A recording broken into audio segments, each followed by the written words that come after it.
Doctor صاحب ان تعذبہم فإنہم عبادک وَإِن تغفر لَهُمْ فَإِنَّكَ أَنْتَ الْعَزِيزُ الْحَكِيمُ۔ اللہ اکبر۔ یہاں کچھ سوالات اٹھتے ہیں۔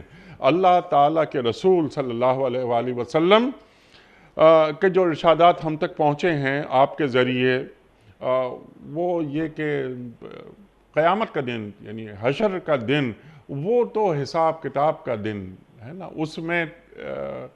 تو مغفرت وغیرہ کی بات اب نہیں، توبہ وغیرہ وہ دنیا میں ہی ہو جاتی ہے، قبول ہونا ہو یا نہیں قبول ہونا ہو وغیرہ وغیرہ۔ ڈاکٹر صاحب یہ مسیح علیہ السلام اللہ تعالیٰ کے برگزیدہ پیغمبر وہ دعا مانگ رہے ہیں مغفرت کی مشرکین کے لیے جنہوں نے مسیح علیہ السلام کو اللہ کا بیٹا بنا لیا، تو کیا مغفرت کی دعا ہو سکتی ہے مشرکین کے لیے؟ اور پھر یہاں پر غفور اور رحیم کی صفت نہیں لایا اللہ، یہاں پر عزیز اور حکیم کی صفت لا رہا ہے اللہ تعالیٰ۔ جی بالکل آپ نے فرمایا غفور اور رحیم کی صفت اگر لائی جاتی تو پھر یقیناً ہم تسلیم کرتے کہ یہ شفاعت کر رہے ہیں ان کی جو کہ غلط نظریات رکھنے والے تھے، لیکن اس میں کوئی شک نہیں کہ اللہ تعالیٰ نے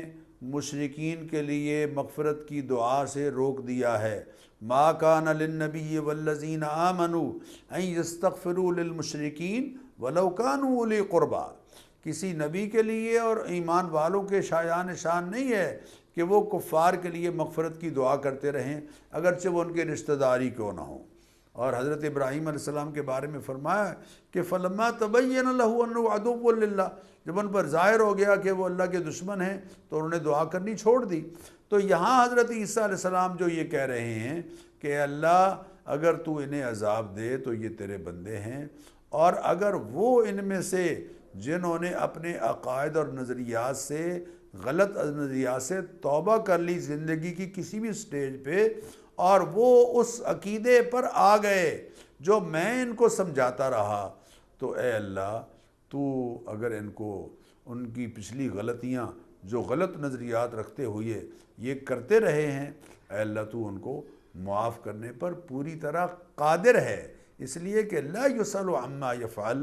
تجھ سے کوئی پوچھنے والا نہیں جو تو کرتا ہے، وہم یسألون، اور باقی سب جو ہیں وہ تیرے حضور میں جواب دے ہیں۔